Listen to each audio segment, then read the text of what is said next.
The Banoffee Pie that I'm going to show you how to make today is one of my all-time favorite recipes. It's quite indulgent and really rich, so you can't have too much, but it's so delicious and absolutely perfect for your Christmas dessert. So I'm going to be using this smaller dish, but you can use a larger round dish that'll work as well. Any shaped dish will work for this Banoffee pie. And what we're going to be doing is putting 3 layers down in this dish. The first is going to be an almond flour kind of biscuity layer, which is really crumbly and quite nice, it's quite light. The second layer is going to be the caramel layer, which consists of medjool dates and maple syrup and frozen banana, and it's absolutely to die for. And then the third layer will be the chopped bananas on top. So let's dive right in and start with the base layer. So what I've done is melted 2 tablespoons of coconut oil, and I am going to throw 1 cup of almond flour into the pot. Let's give it a good mix. And then just to sweeten it up a little bit, I'm going to put 1 tablespoon of maple syrup into the mix. Okay. Just give that a little stir.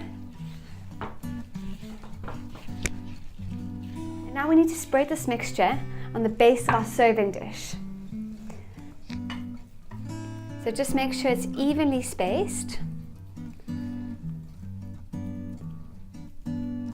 Now it should look like this when you finish spreading it. And what we're going to do is pop this into the oven for about 10 minutes, and your temperature should be set at about 180 degrees Celsius or 350 Fahrenheit. And it's going to rise a little bit and maybe bubble a bit, but that's fine. It'll go down, and it'll also actually make the layer slightly thicker for your Banoffee pie. So I've just taken the base out of the oven, and it's come out really nicely. It's risen a little bit and it's firmed up. So this is going to be a really nice base layer for your caramel layer. Now the caramel layer is amazing, it's so delicious. You're actually going to want to eat the whole thing before you put it onto the base. So let's get started.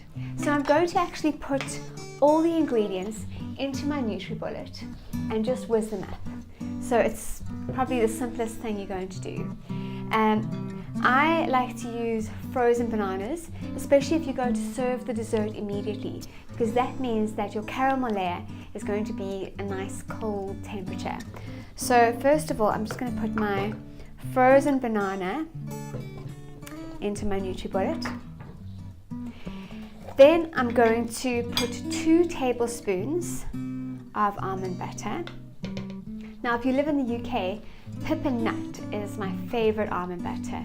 It's really runny and it's absolutely delicious. Next we're going to put 1 tablespoon of maple syrup into the nutribullet, followed by half a cup of cashew nuts. And then we're going to put our dates in, which are kind of the secret ingredient because they add that amazing rich caramel flavor. So just make sure that you've taken the pips out. You definitely do not want a date pip in your nutribullet when you are trying to make smooth caramel filling. Right, that's so sticky. We'll put that in there. And lastly, we're just going to put 4 tablespoons of water into the nutribullet just to help it a little bit. Otherwise it really struggles with no liquid. Okay, let's whiz this thing up.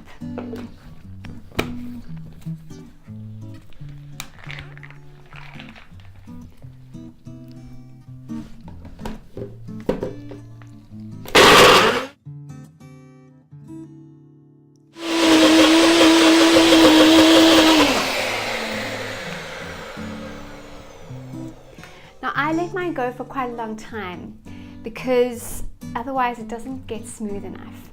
And your nutribullet may struggle a little bit. I kind of just shake mine from side to side just to get everything mixed around. So don't worry if it's struggling. It will eventually make everything very smooth. So let's open this up and see what we've got. Oh wow, as you can see it's quite nice and smooth, it's quite creamy, and it tastes perfect, really caramelly. So what I'm going to do now is use my spatula to get every ounce of this caramel filling out. And I'm just literally going to pour it on top of the base layer.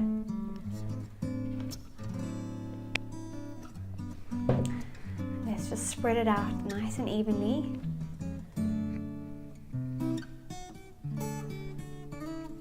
So there we have our first 2 layers. So now for the final layer, the banana layer. The great thing about the banana layer is that it helps to reduce the overall level of sweetness of this dessert. So what we're going to do is just cut nice thin slices of banana, and they don't need to be in a specific pattern. Just literally chop them over the pudding, and you can neaten them up a bit later. You're probably going to need 2 bananas for this. So I'm just going to spread them out a little bit. And there we go, easiest Banoffee pie ever. This should take you under 20 minutes to make.